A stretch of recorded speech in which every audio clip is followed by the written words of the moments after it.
माननीय व्यासपीठ, व्यासपीठावरील मान्यवर पूज्य गुरुजन वर्ग आणि माझ्या मित्र मैत्रिणींनो, तुम्हा सर्वांना माझा नमस्कार. लखलख चमचम तळपत होती शिवबांची तलवार, लखलख चमचम तळपत होती शिवबांची तलवार. महाराष्ट्राला घडविणारे तेच खरे शिल्पकार, महाराष्ट्राला घडविणारे तेच खरे शिल्पकार. छत्रपती शिवाजी महाराजांचे पूर्ण नाव शिवाजी शहाजी भोसले होते.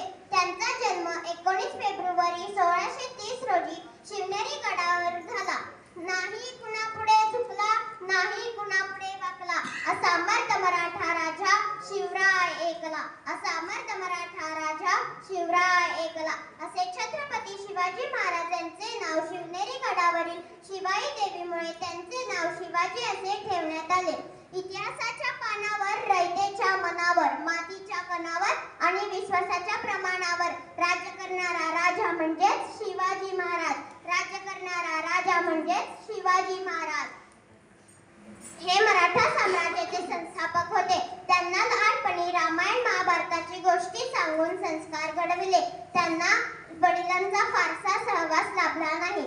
छत्रपती शिवाजी महाराज हे लहानपणापासून हुशार व कुशाग्र बुद्धीचे होते. माता जिजाऊंनी त्यांना उत्तम संस्कार दिले. त्यांनी बालवयातच स्वराज्याची ज्योत बाल शिवरायांच्या मनात पेटवली. शिवराय त्या दृष्टीने विजयी घोडदौड सुरू केली.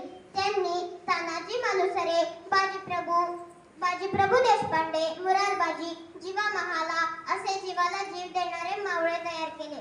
त्यांनी मावळ्यांसोबत रायरेश्वराच्या मंदिरात जाऊन स्वराज्य स्थापन केली आणि हिंदवी स्वराज्याची स्थापन केली. त्यांनी मुठभर मावळ्यांच्या साथीने अनेक गड व किल्ले जिंकले. तोरणा किल्ला जिंकून त्यांनी स्वराज्याचे तोरण बांधले आणि छत्रपती शिवाजी महाराज हे समान न्याय, सर्व धर्म समभाव, स्त्रियांसाठी आदर या न्यायाने वागले. दुर्दैवाने 3 एप्रिल 1680 मध्ये छत्रपती शिवाजी महाराजांनी अखेरचा श्वास घेतला. जाता जाता मला एवढेच म्हणावेसे वाटते की सूर्यनारायण जर उगवले नसते तर आकाशाचा रंग समजला नसता. सूर्यनारायण जर उगवले नसते तर आकाशाचा रंग समजला नसता. जर छत्रपती शिवाजी राजे जन्मले नसते तर खरंच स्वराज्य आणि सुराज्य यांची किंमतच कळली नसती. जर छत्रपती शिवाजी राजे जन्मले नसते तर खरंच स्वराज्य आणि सुराज्य यांची किंमतच कळली नसती. धन्यवाद. बोला छत्रपती शिवाजी महाराज की जय. जय भवानी. जय शिवाजी. खूप छान.